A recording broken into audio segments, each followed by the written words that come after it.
Capsule Business, déclaration de TVA en Pologne. Cette vidéo est à destination des entreprises non résidentes immatriculées à la TVA en Pologne et qui souhaitent effectuer elles-mêmes leur déclaration de TVA sans passer par un prestataire. Donc je vais vous montrer comment j'effectue moi-même cette déclaration de TVA sans aucun intermédiaire. Si jamais vous ne possédez pas encore de numéro de TVA en Pologne, j'ai fait une vidéo à ce sujet sur la chaîne, je vous mettrai le lien en description et dans le premier commentaire épinglé. Cette vidéo va se décomposer en 4 parties. Donc tout d'abord, nous allons voir comment récupérer les chiffres à déclarer pour les vendeurs Amazon. Ensuite, nous allons voir comment faire la déclaration de TVA, puis comment la signer électroniquement, et pour finir, comment la payer. Et nous allons voir ça, comme d'habitude sur la chaîne, pas à pas, gratuitement et sans intermédiaire. Avant de commencer, un point d'attention. Dans cette vidéo, je vais vous partager comment j'effectue moi-même ma déclaration de TVA polonaise, mais il faudra bien sûr vérifier que cela correspond bien à votre entreprise et vos déclarations resteront évidemment sous votre responsabilité. Ceci étant dit, nous allons pouvoir passer à la première partie, comment récupérer les chiffres à déclarer. Donc pour cela, moi j'utilise le logiciel Seller Numbers. Si vous n'êtes pas vendeur Amazon ou que vous récupérez vos chiffres autrement, vous pouvez évidemment sauter cette partie. Pour ceux qui ne connaissent pas, Seller Number est le logiciel que j'utilise pour faire toutes mes déclarations de TVA en Europe. Donc le tarif ne dépend pas du nombre de déclarations de TVA que vous faites, mais du nombre de ventes que vous réalisez sur Amazon, toutes marketplaces confondues. Donc si jamais vous faites moins de 200 commandes par mois, le logiciel est gratuit. Si vous réalisez de 200 à 1000 commandes par mois, le logiciel coûte 29 € par mois. Et si jamais vous dépassez les 1000 commandes par mois, le prix du logiciel est de 49 € par mois. Personnellement, je réalise autour de 700 ventes par mois sur Amazon, toutes marketplaces confondues, ce qui fait que l'abonnement à 29 € par mois me permet de faire toutes mes déclarations de TVA moi-même, que ce soit en Allemagne, en Espagne, en Italie, en Grande-Bretagne, en Suède, en Pologne et en République tchèque. Nous voici sur l'interface de Seller Number, donc nous allons le passer en français.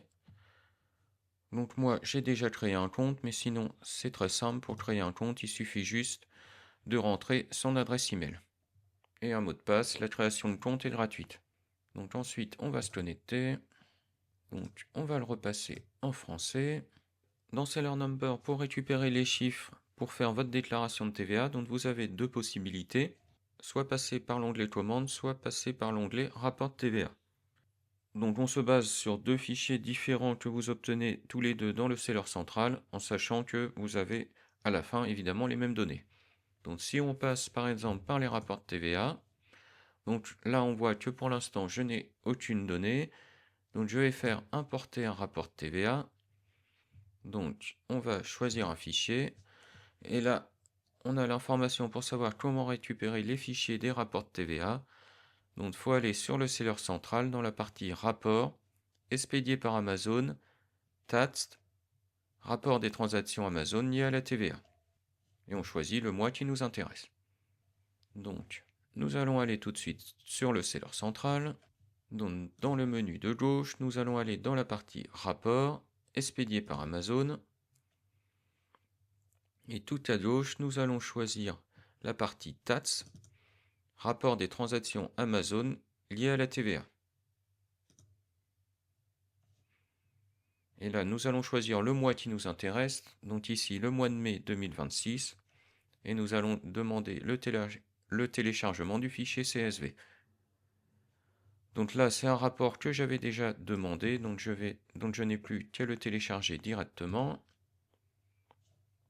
Et ensuite, si je retourne sur Seller Number, je vais choisir le fichier que je viens de télécharger, ouvrir, importer le fichier. Donc la première étape s'est passée sans problème. J'ai 738 lignes en cours d'import. Donc on voit que je suis bien sous la limite des 1000 commandes Amazon avant de passer au plan suivant. Il faut savoir que l'import se réalise en plusieurs étapes. Donc là on a passé la première étape, là c'est la deuxième qui s'est déroulée sans problème, et on va passer à la troisième étape qui est la dernière. L'étape 3 s'est déroulée sans problème. Donc ici on retourne à la liste. On voit que maintenant pour la période de mai 2026, donc j'ai bien mes données. Maintenant que j'ai bien mes données, je vais pouvoir faire ma déclaration de TVA. Nous allons faire une nouvelle déclaration. Donc là, il faut choisir le type de déclaration. Donc nous avons le choix entre les déclarations qui sont réalisées à partir des données de commande et les déclarations réalisées à partir des données des rapports TVA. Donc là, dans notre cas, nous avons décidé de partir des données des rapports de TVA. Donc là, nous n'avons qu'une seule possibilité, c'est la synthèse TVA. Donc le principe de la synthèse TVA, c'est qu'elle regroupe dans un seul endroit toutes les informations liées à la TVA sur la période et sur le pays sélectionné. Alors que pour les déclarations réalisées à partir des données de commande, il peut y avoir plusieurs types de déclarations en fonction de ce que vous souhaitez faire. Donc moi, je vais faire une synthèse TVA. Donc le pays, c'est la Pologne. La période, c'est mensuel. Et moi, ce que je souhaite faire, c'est la déclaration du mois de mai 2026. Donc je vais la créer. Donc là, il vient de me la créer. Donc j'ai bien la synthèse de TVA Pologne pour le mois de mai 2026 avec 2 commandes. En sachant que j'ai très peu de commandes en Pologne et que l'inscription à la TVA polonaise, je l'ai surtout faite pour bénéficier du programme Central Europe d'Amazon, ce qui me permet d'avoir des réductions sur les frais de livraison en Allemagne, où là je réalise beaucoup plus de commandes. Donc on va aller voir le détail. Donc sur la synthèse de TVA Pologne, nous avons 2 blocs. Donc le premier bloc, c'est ce qui va nous intéresser, c'est le détail de la déclaration de TVA, au taux de TVA de 23%, donc qui est le taux normal de TVA en Pologne, en sachant que moi, je ne vends qu'au taux de 23%, je n'ai pas de vente en tarif réduit. Donc là, la déclaration de TVA est en PLN, c'est-à-dire en zloty polonais. Donc j'ai réalisé 162,56 zloty de vente hors taxe, ce qui fait un total de TVA de 37,40. Donc ici, les 37,40 correspondent à la TVA que j'ai collectée sur chaque commande, donc ici sur les 2 commandes que j'ai effectuées. Et en dessous, nous avons le total recalculé au taux de 23%. Donc là, on a fait 23% sur le total de 162,56, ce qui fait un total de 37,39. Alors que là, les 37,40, nous avons fait le taux de TVA de 23% sur 2 commandes séparément. Et ensuite, nous avons fait la somme. Donc c'est pour ça qu'il y a une légère différence de 1 centime de zloty. Donc là, nous, ce qui va nous intéresser, c'est cette somme-là, c'est-à-dire les 37,39. En dessous, nous avons les livraisons intracommunautaires exonérées B2B. Donc là aussi, en zloty. Donc là, pour la déclaration de TVA polonaise, ça ne va pas nous intéresser. Mais c'est le principe de la synthèse de TVA de mettre toutes les informations liées à la TVA au même endroit. La deuxième possibilité pour récupérer les données à déclarer dans la déclaration de TVA polonaise, c'est de faire une déclaration de TVA à partir des données commandes. Donc pour cela, nous allons aller sur l'onglet commandes, où là, vous devez importer vos commandes. Donc là, on voit que la dernière période d'activité est d'avril 2026. Et moi, ce que je souhaite, c'est faire ma déclaration de TVA polonaise pour le mois de mai 2026. Donc je n'ai pas encore importé mes données Amazon pour ce mois-ci. Donc je vais faire importer un fichier de commande. Donc je vais choisir un fichier. Donc là, pour récupérer ce fichier, on nous indique qu'il faut aller dans le seller central d'Amazon, dans la partie rapport, Tax Document Library, calcul de la TVA Amazon, calcul TVA, demander un rapport. Donc nous allons faire ça tout de suite. Donc me voici sur mon seller central. Donc je vais aller dans la partie à gauche, dans le menu. Donc je vais aller dans rapport, Tax Document Library.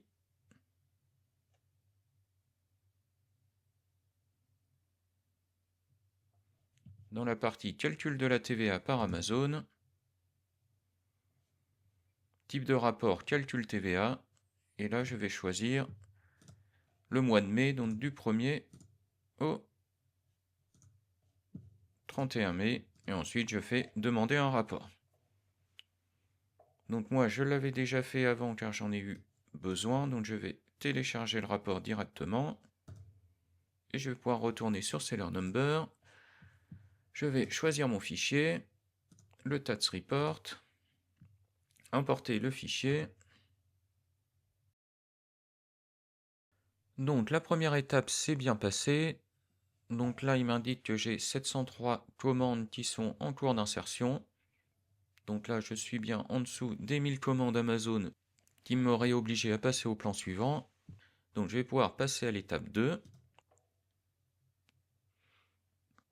L'étape 2 s'est déroulée sans problème. Donc on va pouvoir passer à la dernière étape, l'étape 3. Donc c'est bon, mon fichier est définitivement importé. Et si je retourne sur la liste des commandes, donc on voit que j'ai maintenant en période d'activité le mois de mai 2026. Donc en plus des autres mois. Ici, on voit que pour le mois de mai, on a 703 commandes. Donc en réalité, c'est des commandes et remboursements. Donc il y a 703 commandes et remboursements. Donc je ne sais pas si vous vous souvenez, mais tout à l'heure, quand nous avions fait l'import des rapports de TVA, nous avions 738 lignes d'importés. Donc la différence, c'est que dans les rapports de TVA, on compte à part les retours et les remboursements. Et en plus, on ajoute les mouvements de stock, c'est-à-dire les expéditions que vous faites de produits vers les entrepôts Amazon, mais également les mouvements de stock entre entrepôts Amazon. Donc si on retourne sur les rapports de TVA, on voit que le nombre de ventes remboursements sont de 703, c'est-à-dire le même nombre que dans les commandes. Donc nous allons maintenant faire la déclaration de TVA. Donc nous allons faire une nouvelle déclaration et cette fois-ci, nous allons faire une déclaration à partir des données commandes. Nous allons faire une déclaration pays. Donc le pays, c'est la Pologne. Donc toujours une déclaration mensuelle pour le mois de mai 2026. Donc là, il m'a créé la déclaration de TVA Pologne avec deux commandes. Donc on retrouve les deux mêmes commandes que dans la synthèse TVA Pologne. Et si on regarde le détail, donc là, nous avons juste le pavé détail déclaration de TVA. Donc avec le total hors taxe 262,56 que nous avions tout à l'heure. Et un total TVA d'après facture de 37,40. Dans la déclaration de TVA pays à partir des commandes, on ne recalcule pas le total TVA à partir du total hors taxe. Donc c'est pour ça qu'on a juste les 37,40, alors qu'à partir de la synthèse TVA, on a bien les 37,39 qui ont été recalculés à partir du total hors taxe. Maintenant que nous avons les chiffres, nous allons pouvoir faire notre déclaration. Pour cela, nous allons nous rendre sur le site du deuxième bureau des impôts de Varsovie. Donc je vous mets le lien à l'écran et je le rajouterai dans la description. Sinon, il suffit de taper Drugi Urzad Warszawa sur Google. Nous voici sur le site des impôts de Varsovie. Donc nous allons aller tout en bas de la page et nous allons cliquer sur JPK VAT qui va nous permettre d'accéder à la déclaration. Je vais le grossir un petit peu pour qu'on voie mieux. Pour que ça soit plus simple, je vais traduire en français. Donc nous allons cliquer à gauche sur JPK VAT avec déclaration.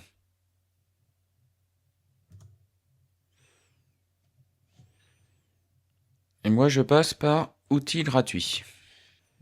On va remettre la traduction. Donc moi j'utilise la forme simplifiée.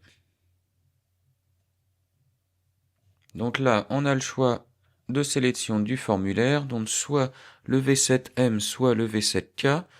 Donc le V7M est mensuel et le V7K est trimestriel. Donc moi, comme je fais des déclarations mensuelles, ça va être le V7M. C'est une première soumission, donc je n'ai pas encore fait de soumission pour ce mois. Et registre avec déclaration. De toute façon, on n'a pas le choix. Suivant. Donc le code du bureau. Donc moi, je suis au bureau de Varsovie, donc c'est le 1436.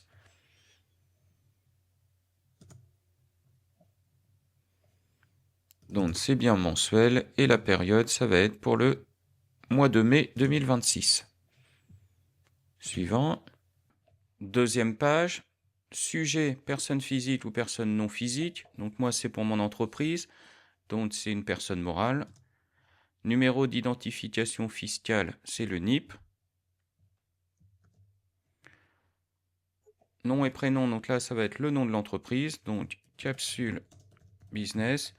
Donc attention, mettez bien le nom de l'entreprise tel qu'il est enregistré auprès du fisc polonais pour éviter des problèmes. Et adresse courriel.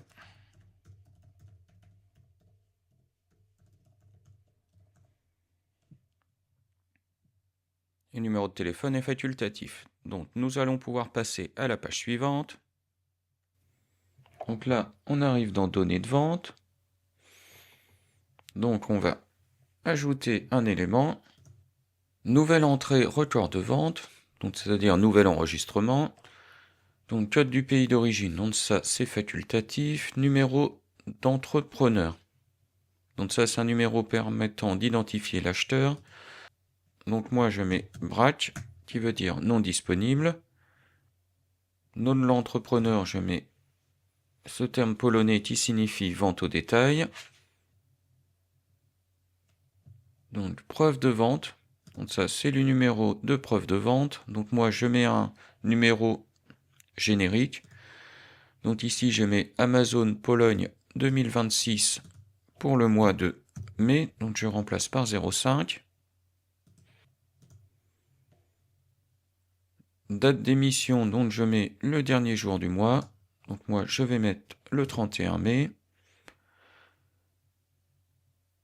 La date de vente c'est facultatif. Et référence de la facture, donc je vais mettre DI pour preuve autre qu'une facture.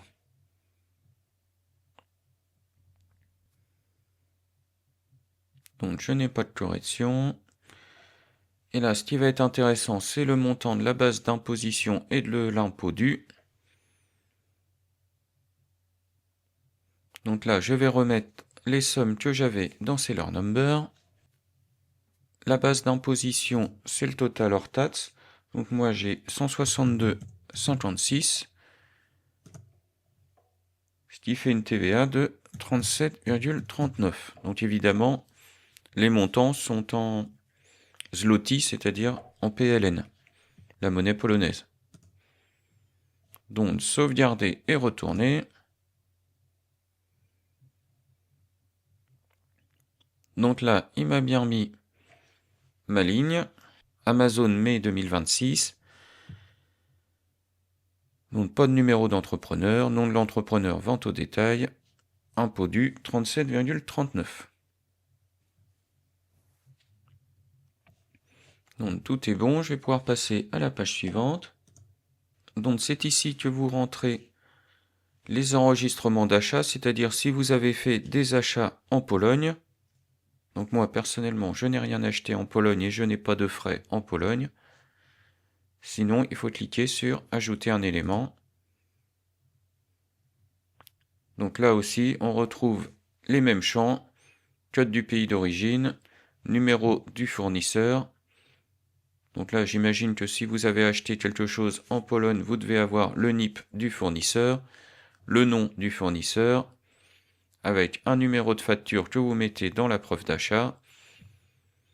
La date d'achat va être la date de la facture.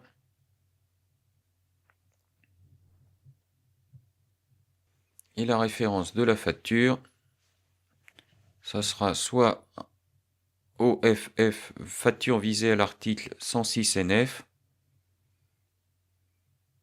Donc ça, c'est si jamais vous n'avez pas de facturation électronique, et sinon c'est BFK pour facture électronique. Et si jamais vous avez un numéro d'identification de la facture dans le système national de facturation électronique, il faut cliquer ici et rentrer le numéro CACEF. Et ensuite, pareil, vous rentrez le total hors taxe ici et le total de la TVA ici.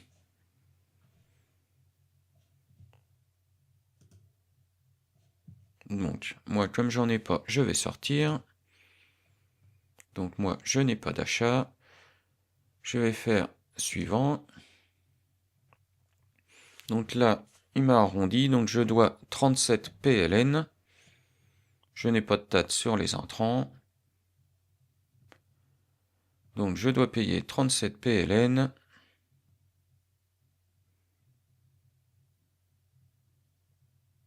Donc je confirme avoir lu le contenu des instructions ci-dessus. Envoyer. Le champ P39 est obligatoire. Donc là, il m'oblige à remplir ce champ-là qui est excédent de TAT sur les intrants par rapport à la TAT sur les intrants de la déclaration précédente. Donc moi, j'en ai pas, donc je vais mettre 0. Comme ça, le formulaire va pouvoir être validé. Donc, envoyer.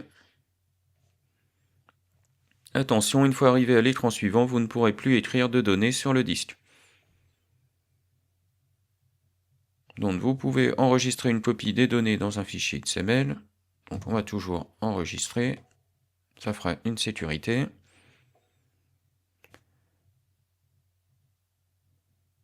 Ajouter des documents expédiés. Donc l'application sert à envoyer des fichiers au système du ministère des Finances.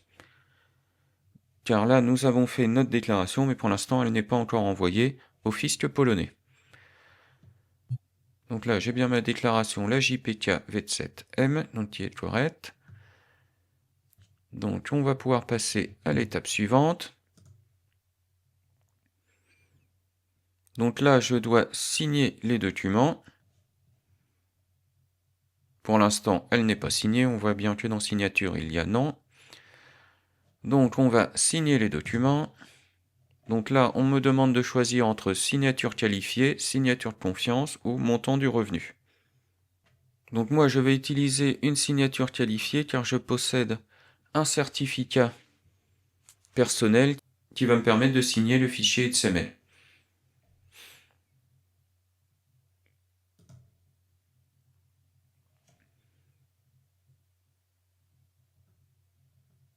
Donc signer le document est une signature qualifiée. Donc là, on vous explique que vous devez signer le fichier XML avec l'algorithme XADES-BES.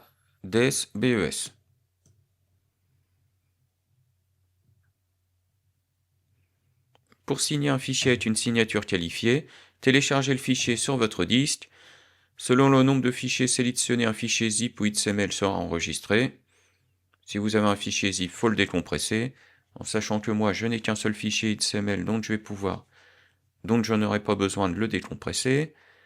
Il faut signer chaque fichier XML, et ensuite, il faudra uploader le fichier. Donc moi, je vais d'abord télécharger le fichier. Donc là, le fichier a été téléchargé, je n'ai plus qu'à le signer et le renvoyer ici avec ajouter des fichiers. Donc nous allons voir maintenant la procédure que j'utilise pour signer le fichier XML. Avant d'aller plus loin, si jamais mes vidéos vous apportent de la valeur, vous pouvez me rendre l'appareil en vous abonnant, en mettant un like et en commentant. Donc c'est gratuit et c'est rapide et ça permet de développer la chaîne. Nous allons voir maintenant comment signer sa déclaration. Donc pour cela, vous avez besoin d'un logiciel qui vous permet de signer un XML avec un certificat. Donc pour cela, moi j'utilise le logiciel XML Signer, dont la licence coûte 19 € pour un poste. C'est 19 € une fois pour toutes, il n'y a pas d'abonnement. Donc je n'ai pas de partenariat avec eux, donc c'est le moins cher que j'ai trouvé. Mais évidemment, vous pouvez utiliser le logiciel qui vous convient le mieux, en sachant que malheureusement XML Signer est uniquement sur PC et je n'ai pas trouvé de logiciel sous Mac. Si jamais vous en connaissez, n'hésitez pas à me le mettre en commentaire. Nous voici sur le logiciel XML Signer. Donc moi, ce que je souhaite faire, c'est signer un simple document XML, donc Single XML Document. Donc je le choisis en cliquant sur Source. Et si je le souhaite, je peux changer le répertoire de destination en cliquant sur les trois petits points sous Destination. Donc le format, c'est du XADES. Donc c'est bien le format qui est attendu par le fisc polonais. Ensuite, tout ce que je dois faire, c'est sélectionner mon certificat. Donc moi, j'avais un certificat que j'avais obtenu lors de mon immatriculation à la TVA espagnole, où j'avais obtenu un certificat du FNMT pour une personne physique. Donc je peux réutiliser ce certificat pour la déclaration au fisc polonais, quel que soit l'organisme auquel vous obtenez un certificat. De toute façon, il vous en faudra un qui soit reconnu au niveau européen. Pour signer le document, vous n'avez plus ensuite qu'à cliquer sur Apply Digital Signature.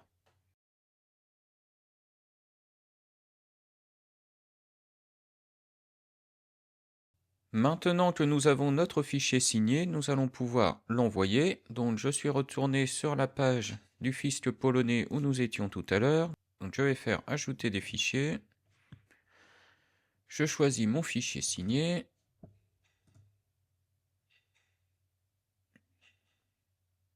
Voilà, vérification ultérieure. Le fichier a été ajouté avec succès. Mon fichier est prêt à envoyer, donc envoyer. Les documents ont été envoyés. Donc attention, veuillez noter, la bonne réception de votre colis ne garantit pas son traitement. Consultez le statut de votre commande et téléchargez le formulaire UPO. Donc moi je vais télécharger le rapport d'expédition et je vais vérifier l'état. Donc avant de vérifier l'état, je vais enregistrer le numéro de référence. Donc vérifier l'état. Donc attention, là on m'indique que si je n'enregistre pas le numéro de référence, je ne pourrai pas le récupérer après. Donc j'ai bien fait de l'enregistrer. Quitter sans sauvegarder. Et là, si je saisis mon numéro de référence, donc le traitement du document est terminé avec succès. Donc je vais télécharger le PDF et télécharger le fichier XML. Donc nous allons maintenant regarder comment faire son paiement.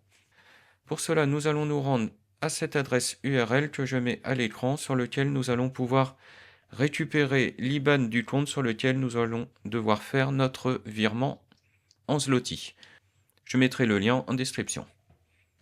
Nous voici sur la page qui va nous permettre de récupérer les identifiants de notre compte de paiement.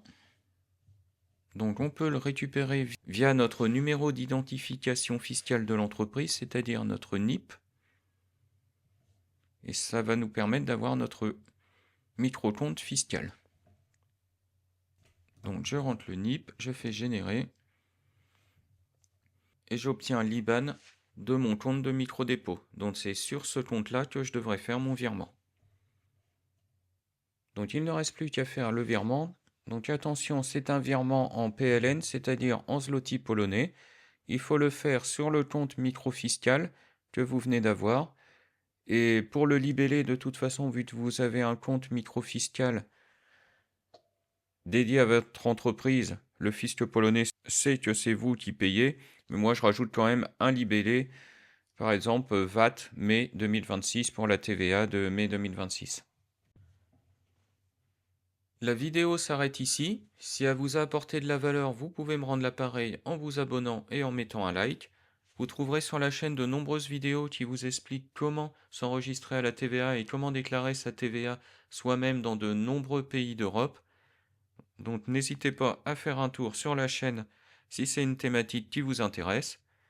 Et si jamais vous avez des questions ou des idées de futures vidéos, ou que vous voulez simplement aider au référencement, l'espace des commentaires est là pour vous. Je vous lirai et vous répondrai avec plaisir.